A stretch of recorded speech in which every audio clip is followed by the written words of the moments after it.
ओम नमः शिवाय। हमारे YouTube चैनल मंगलमय जीवन में आपका स्वागत करती हूँ।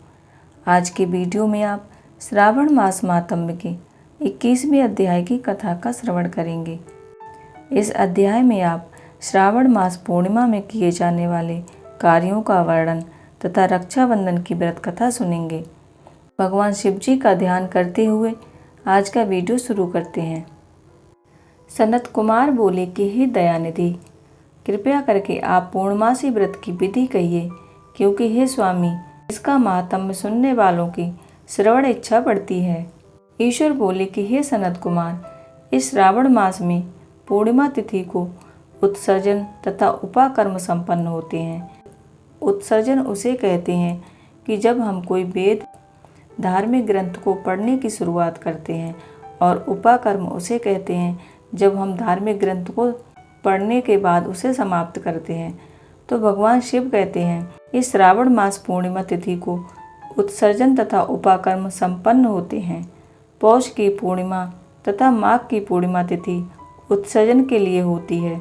यह उत्सर्जन कार्य के लिए पौष की प्रतिपदा या माघ की प्रतिपदा भी निश्चित की गई है, या फिर रोहिणी नक्षत्र होना चाहिए। अन्य कालों में भी अपनी अपनी शाखा के अनुसार उत्सर्जन तथा उपाकर्म दोनों का साथ साथ करना उचित माना गया है। अतः श्रावण मास की पूर्णिमा को उत्सर्जन करना प्रशस्त होता है। साथ ही ऋग्वेदियों के लिए उपाकर्म हेतु श्रवण नक्षत्र होना चाहिए। चतुर्दशी, पूर्णिमा अथवा प्रतिपदा तिथि में जिस दिन श्रवण नक्षत्र हो, उसी दिन ऋग्वेदियों को उपाकर्म करना चाहिए। यजुर्वेदियों का उपाकर्म पूर्णिमा में और सामवेदियों का उपाकर्म हस्त नक्षत्र में होना चाहिए। शुक्र तथा गुरु के अस्तकाल में भी सुखपूर्वक उपाकर्म करना चाहिए, किंतु इस काल में इसका प्रारंभ पहले नहीं होना चाहिए। ग्रहण तथा संक्रांति के दूषित काल के अनंतर ही इसे करना चाहिए। हस्त नक्षत्र युक्त पंचमी तिथि में या फिर भाद्रपद पूर्णिमा तिथि में उपाकर्म करें। अपने अपने ग्रह सूत्र के अनुसार उत्सर्जन तथा उपाकर्म करें।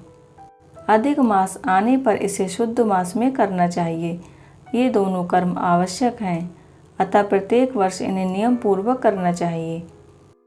उपाकर्म की समाप्ति पर दुजातियों के लिए विद्यमान रहने पर स्त्रियों को सभा में सभा दीप निवेदन करना चाहिए। उस दीपक को आचार्य ग्रहण करें या किसी अन्य ब्राह्मण को प्रदान कर दें। दीप की विधि इस प्रकार है। सोने, चांदी अथवा तांबे के पात्र में सेर भर गेहूँ भरकर गेहूँ के आटे का दीपक बनाकर उसमें उस दीपक को जलाएं। वह दीपक घी अथवा तेल से भरा हो और 3 बत्तियों वाला होना चाहिए। दक्षिणा तथा तांबूल सहित उस दीपक को ब्राह्मण को अर्पण करें और भगवान से इस प्रकार प्रार्थना करें कि दक्षिणा तथा तांबूल से युक्त मैंने दीपक को निवेदित किया है। मेरे सभी मनोरथ पूर्ण हों और मेरे कुल में पुत्र पौत्र और यश निरंतर बढ़ता रहे। इसे करने वाली स्त्री दूसरे जन्म में देवांगनाओं के समान रूप प्राप्त करती है। वह स्त्री सौभाग्यवती हो जाती है और अपने पति की अत्यधिक प्रिय पात्र होती है। इस प्रकार 5 वर्ष तक इसे करने के पश्चात उद्यापन करना चाहिए और अपने सामर्थ्य के अनुसार भक्ति पूर्वक दक्षिणा देनी चाहिए। ईश्वर कहते हैं कि हे सनत कुमार, यह मैंने आपसे सभादीप का शुभ महात्म्य कहा। उसी रात्रि में श्रवणा कर्म का करना बताया गया है। उसके बाद वहाँ पर सर्प बलि की जाती है। अपना अपना ग्रह सूत्र देखकर ये दोनों कार्य करने चाहिए। हैग्रीव अवतार उसी तिथि में कहा गया है, अतः इस तिथि पर हैग्रीव जयंती का महोत्सव मनाना चाहिए। उनकी उपासना करने वालों के लिए यह उत्सव नित्य करना आवश्यक है। श्रावण पूर्णिमा के दिन श्रवण नक्षत्र में भगवान श्री हरि हैग्रीव के रूप में प्रकट हुए थे और सर्वप्रथम उन्होंने सभी पापों का नाश करने वाले सामवेद का गान किया। उस दिन भगवान विष्णु का विधिवत पूजन करना चाहिए। ब्राह्मणों की हर प्रकार से पूजा करें और अपने बंधु बांधवों के साथ क्रीड़ा तथा भोजन करें। स्त्रियों को चाहिए कि उत्तम पति प्राप्त करने के उद्देश्य से जल क्रीड़ा करें।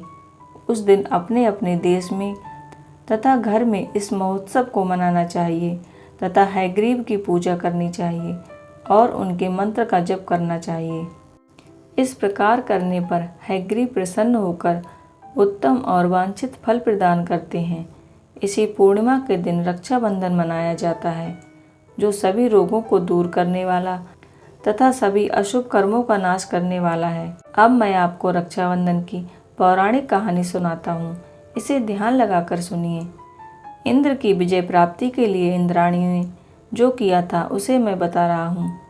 पूर्व काल में 12 वर्षों तक देवासुर संग्राम होता रहा।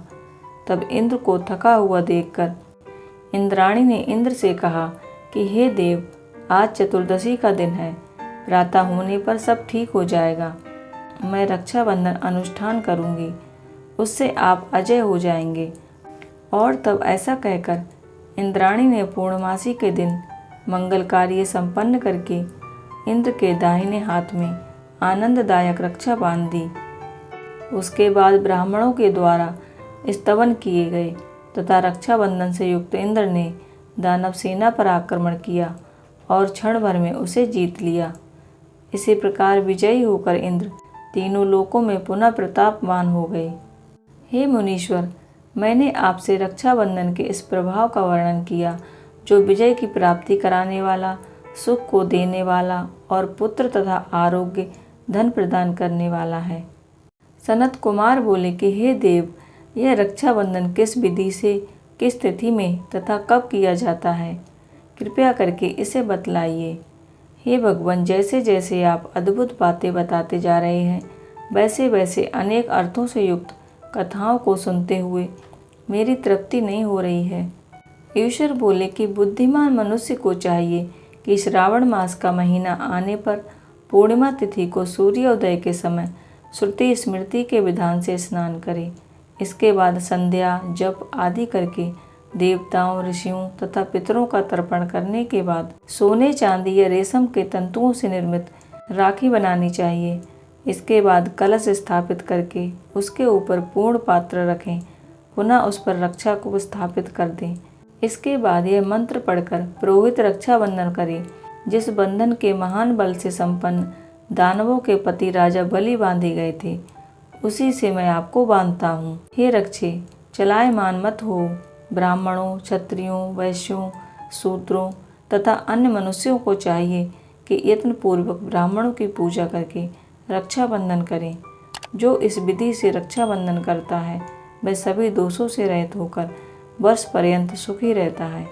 विधान को जानने वाला जो मनुष्य शुद्ध श्रावण मास में उत्तम व्रत करने वालों को चाहिए कि भद्रा में रक्षाबंधन ना करें, क्योंकि भद्रा में बांधी गई रक्षा विपरीत फल देने वाली होती है। इस प्रकार श्री स्कंद पुराण के अंतर्गत ईश्वर सनत कुमार संवाद में श्रावण मास मातम 21वां अध्याय पूर्ण हुआ। भगवान शिव जी आप सभी पर अपनी कृपा बनाए रखें, आपके जीवन के सारे संकट दूर हों और आपके जीवन में सुख, समृद्धि, सौभाग्य आए। इसी प्रार्थना के साथ आज का वीडियो यहीं पर समाप्त करती हूँ। अगर आज का वीडियो आपको पसंद आया हो तो वीडियो को लाइक कीजिएगा और चैनल को सब्सक्राइब करके बेल नोटिफिकेशन ऑल पर प्रेस कीजिएगा। ओम नमः शिवाय। राधे कृष्ण।